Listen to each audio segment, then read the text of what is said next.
All right, hello and welcome to the Grimm Times podcast. Today, for this episode, we're going to do things a little bit differently. I'm going to be interviewed myself by Christy. She's here in studio with me.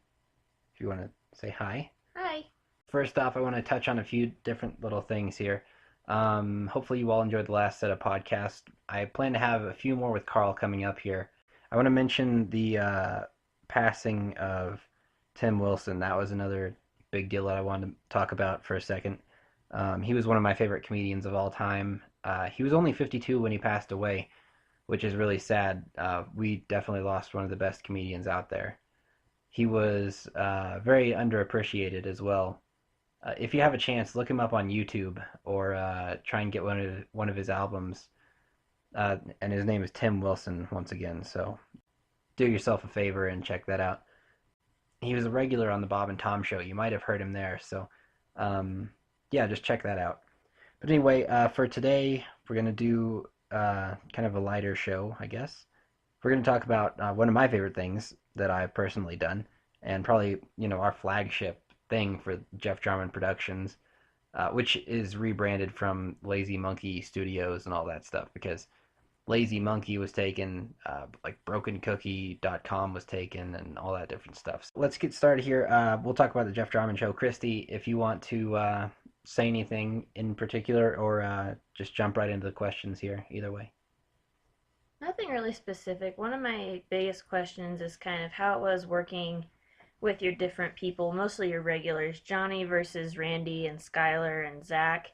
I know Skylar can be a little rowdy at times. I'm sure Johnny has his moments. So how do they compare with working with Randy or Zach?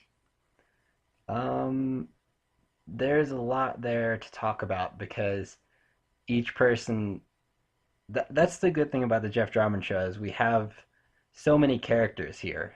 I mean, in real life, they are characters, and I think they make me more of a character myself because I can kind of play off of them. I'm still working on that part of my deal, but for Randy, he is definitely a huge asset to the show because he not only has such a huge range of characters that he can do, he he comes up with a lot of the ideas too for different skits. I mean, if I had to pick the two who, the two people in the on the team who come up with the most skits, it would be probably me and him. So it's definitely always nice to have another creative input, and Skylar does a lot too, and Johnny as well. But yeah. So with Randy, it's nice because he can just really jump into the character without a whole lot of direction either. But then again, I appreciate Johnny for the way that he will follow direction and things like that, and Zach as well.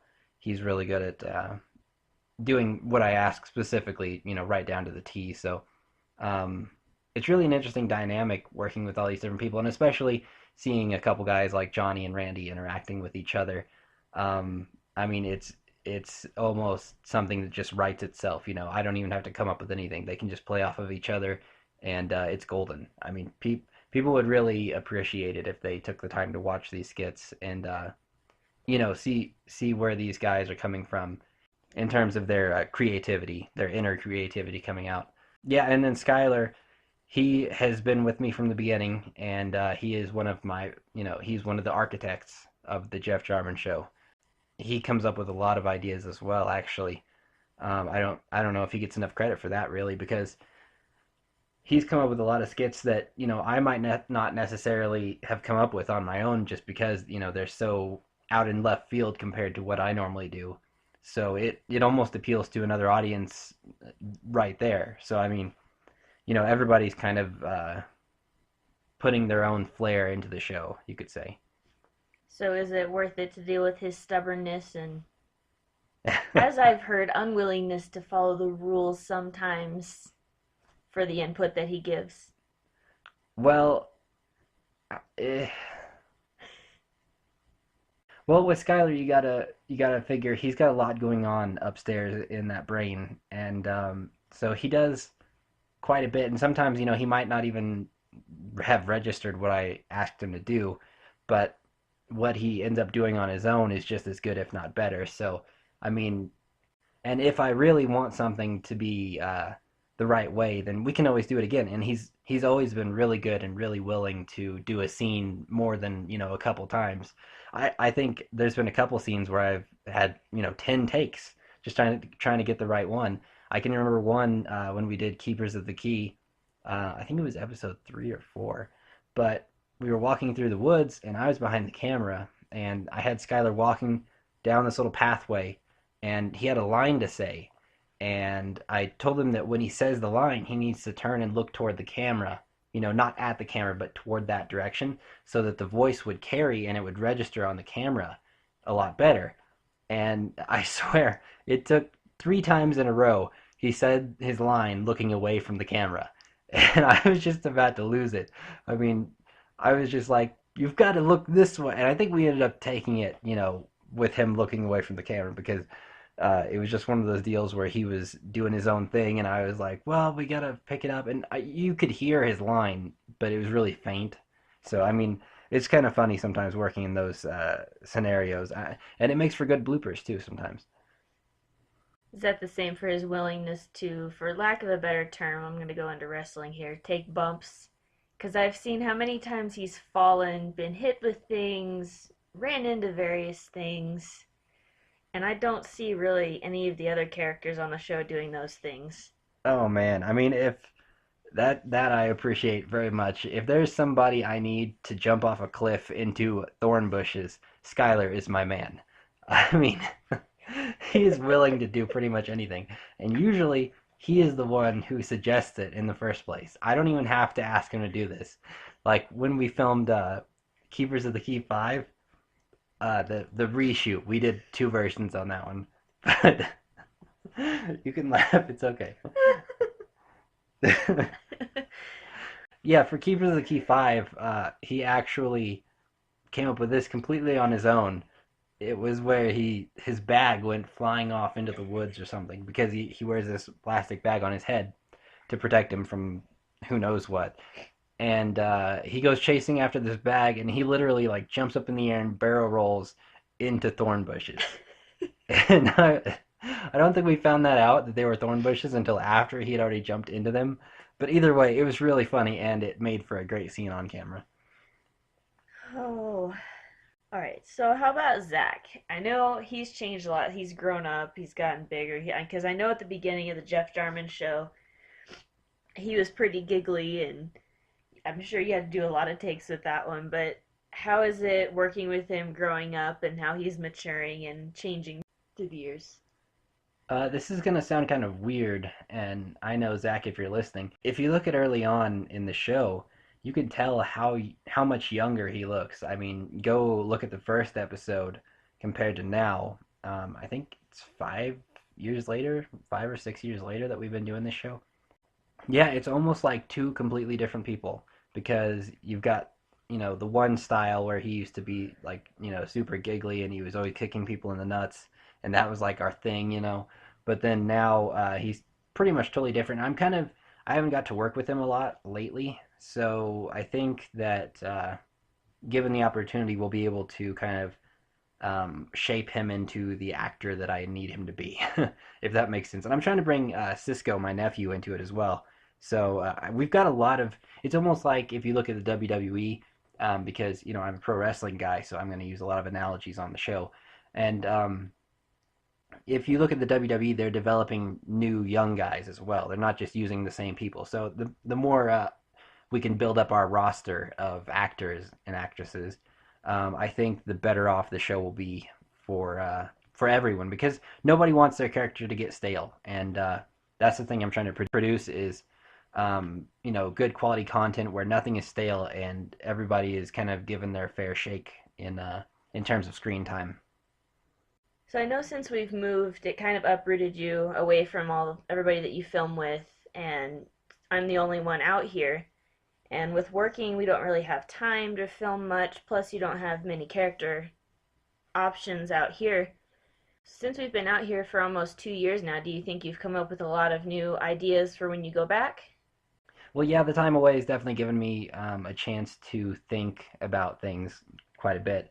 Um, I haven't come up with a whole lot of new ideas, to be honest, but I have come up with a few, and I'm pretty picky on what I keep and what I don't, and only the really good ideas that I can visualize somebody in the cast doing, I hold on to. So I get a few ideas. I've launched the Grimm Times podcast, since you can do that long distance, and it's not that much of a struggle to get a hold of Johnny, who I've had on the Grimm Times podcast, or Skyler, or whoever, and you can do it from long distance. It's the forum that's more accessible at the moment.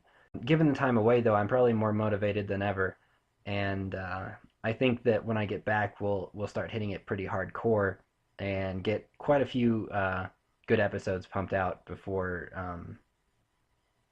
even a few months have gone by that I've been there. So looking back at your old episodes, and they were kind of, I mean, you use different cameras. Obviously, now you've got your fancy HD video camera. So do you have any plans for sort of revamping the old episodes, maybe enhancing them or anything like that? I've come across this idea a few times because at one point I was going to go through and re-edit all of the original episodes, and put out kind of a new string of episodes with only the really good stuff that I thought was worth keeping in. But then again, I go back and I don't have the original source material anymore. It's kind of sad because I've lost quite a few parts of the episodes just through changing computers and changing hard drives and all this kind of stuff. And I guess I should have been more careful with that looking back. But then again, I still find videos like on MySpace that I didn't even know existed anymore. I totally forgot about them. So I'm trying to recover what I can. And I mean, maybe in the future, if they have a way to easily go through and remaster these old episodes, I would definitely love to do it. Even though they're not that funny, or the camera quality, or like, not the camera quality, but the production values aren't that high. I think that's one good way to say it. They're just an amateur type of episode, amateur type of format, where it's just not really playing to our strengths, and just kind of messing around on camera. So you got to keep it for that sentimental value, and that's the main reason I keep it labeled as Jeff Jarman Show episode 1 and 2 and 3, because and 4, I guess, could be thrown into that category. I think 5 or 6 is where it really started to take off as a really good show, a really good product that we were putting out. But with those first 4 or 5 episodes, I think they're part of the history of the show, and I don't want to get rid of them at this point. Well, yeah, every show kind of starts out, it's not just going to start off awesome, especially when it's a small group production like yours. But you've definitely come pretty far in the years that you've done it. So, I think everybody has gotten better as an actor. I know I definitely have, not just with the Jeff Jarman Show, but with the Keepers of the Key, and things that force me to act a little bit more than just the host of the show. So it was always kind of interesting seeing how people reacted to being on camera, because I know when I first got in front of the camera, it was slightly intimidating, but then again, because I owned the camera, it wasn't quite as bad. And then for other people to come in, Skyler, pretty much no fear or intimidation of being in front of the camera. He took to it like a fish to water, which is really kind of funny. But yeah, it was really good for him. Zach, definitely a little nervous. Randy just jumped right into it, and Johnny as well, actually. They both picked up on it really, really well, really fast. So that's always good to see. I mean, and that goes again back to them being such characters. So, um, yeah, I mean, and then when I bring different people into the show, it's always kind of funny seeing those jitters being in front of the camera, even though it's not a huge studio production. I mean, just being in front of a camera where you're being recorded, your every move, and everybody's watching you, and you got to not mess up, or not switch around your lines and things like that. I mean, on the Jeff Jarman Show, we don't have a whole lot of specific lines. I mean, I can only think of a handful of skits where I've actually written out the dialogue for those skits. So I mean, it's pretty much one of those freestyle type shows where it's almost improv but not quite. So I mean, it just depends on what we decide to do at the moment. Now, working off of that, do you prefer having different people on the show as compared to, because I know you've had Amy and Clarissa on before I've been in an episode or two, or do you prefer working with the people you've been working with the whole time? Skylar, Randy, Zach, Johnny. Well, I think it goes back again to having the variety of characters that you can have, somebody new come in to where, arrogance isn't going to get stale because he's on camera so much. People want to see new characters, and sometimes characters will be born on their own, just naturally. Like, sometimes when you get a person on camera, they just start acting a certain way, and then it kind of just sticks. I think if you go back and you look at characters like Hogslop, he wasn't originally going to be a recurring character, as far as I remember. It was just for that one skit in particular. And then we later on did another episode, and we're like, hey, what if we put Hogslop in this situation, and things like that. That's kind of how Hogslop as the personal trainer came about. So I mean, it's just one of those deals. I always love working with Randy and Johnny and Skyler and Zach and those principal characters. But then again, having new guys come in like Chandler, Randy's son, even Amy come in for that one episode, and then you especially it was really cool to see you get in front of the camera. You were particularly pretty nervous when you came in the first time. Well, even just doing this where I'm not even in front of a camera, but people are listening to me, and I've never really liked my voice over the phone or anything, so I'm nervous about how I'm going to sound, how I'm going to look. But I think being that I'm stuck with you for the next few years or so, Yeah, you're gonna have to get used to it. What is this? I think this is your third podcast you've been in. I think so. Yeah, but yeah. So that pretty much answers the question, I guess. It's just one of those deals where you got to rotate people. But for right now, we're at the end of this podcast. The 20 minutes are just about up. I'm thinking about extending this podcast to like a half-hour deal. I don't know. I don't know if people would be willing to listen to all that or not. So we'll see where it goes, and I'll try and get some feedback on Facebook and Twitter and things like that. And check out the jeffjarmanshow.com.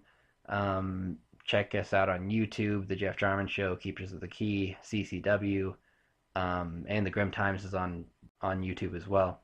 So check us out over there. You can find me on Facebook. Christy's on Facebook. If you're listening to this, you're probably friends with us on Facebook anyway. So, yeah, check out the website. Tell us what you think, and we'll catch you next time for part 2 of the Grimm Times podcast.